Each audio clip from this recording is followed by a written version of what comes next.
एक बार भगवान दुविधा में पड़ गए कि कोई भी मनुष्य जब मुसीबत में पड़ता है तब मेरे पास भागा भागा आता है और मुझे सिर्फ अपनी परेशानियां बताने लगता है।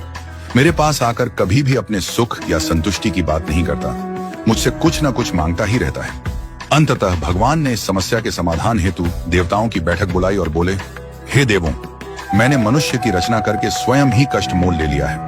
कोई ना कोई मनुष्य हर समय मुझसे शिकायत करता रहता है, जबकि मैं उसे उसके कर्मानुसार सब कुछ देता हूँ। फिर भी थोड़े से कष्ट में ही वह मेरे पास आ जाता है, जिससे न तो मैं शांति से रह पाता हूँ, न ही अपने शाश्वत स्वरूप में ध्यान कर पाता हूँ। कृपया आप लोग मुझे ऐसा स्थान बताएं जहाँ मनुष्य कभी न पहुंच सके। प्रभु के विचारों का आदर करते हुए देवताओं ने अपने अपने सुझाव देने आरंभ किए। गणेश जी बोले, आप हिमालय की चोटी पर चले जाइए।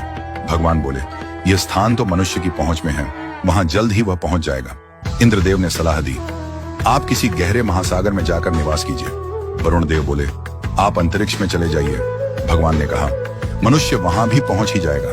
भगवान निराश हो गए और मन ही मन सोचने लगे, क्या मेरे लिए कोई ऐसा गुप्त स्थान नहीं है जहां मैं शांतिपूर्वक रह सकूं? तभी सूर्यदेव ने मुस्कुराते हुए सुझाव दिया, प्रभु, आप ऐसा करें कि मनुष्य के हृदय में जाकर बैठ जाएं। मनुष्य सदा आपको बाहर मंदिर, तीर्थ, पर्वत, गुफा, आकाश पाताल में ढूंढता रहेगा, लेकिन वह कभी अपने भीतर झांकने की कोशिश नहीं करेगा। करोड़ों में कोई एक बिरला व्यक्ति ही ऐसा होगा जो आत्मचिंतन करेगा और अपने हृदय में झांक कर आपको खोजेगा। और जो ऐसा करेगा वह आपसे शिकायत करने योग्य ही नहीं बचेगा, क्योंकि उसकी समस्त इच्छाएं शांत हो चुकी होंगी। भगवान को सूर्यदेव की बात अत्यंत प्रिय लगी। उन्होंने उसी क्षण निर्णय लिया और तब से वे मनुष्य के हृदय में निवास करने लगे।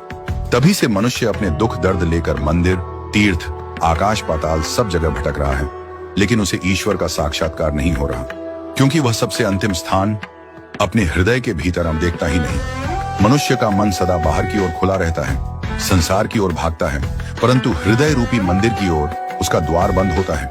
इसलिए जब तक मन रूपी द्वार को संसार से हटाकर हृदय की ओर नहीं मोड़ा जाएगा, तब तक ईश्वर के दर्शन संभव नहीं। यह कथा हमें सिखाती है कि ईश्वर को बाहर नहीं, भीतर अपने अंतःकरण में खोजो। हृदय में परमात्मा सदा विराजमान है, बस जरूरत है उन्हें पहचानने की, अनुभव करने की और भीतर उतरने की। हृदय रूपी मंदिर में विराजमान ईश्वर को देखने के लिए बाहरी नेत्रों की नहीं, बल्कि अंतर्दृष्टि की आवश्यकता होती है। जब तक मनुष्य का मन संसार की ओर भागता रहेगा, तब तक वह ईश्वर को कभी नहीं पा सकेगा। जैसे किसी गहरे कुएं में देखने के लिए ऊपर की चमक से ध्यान हटाना पड़ता है, वैसे ही ईश्वर को पाने के लिए मन को संसार से हटाकर अंतर मन में डुबाना होगा। सच्ची शांति, सच्चा सुख और सच्चा ईश्वर बाहर नहीं, भीतर है। इसलिए यदि ईश्वर को पाना है तो मंदिरों की घंटियों से ज्यादा जरूरी है आत्मा की पुकार। और वह पुकार तभी उठेगी जब मन शांत होगा। जब हृदय का द्वार खुलेगा, तब ईश्वर स्वयं को प्रकट करेंगे।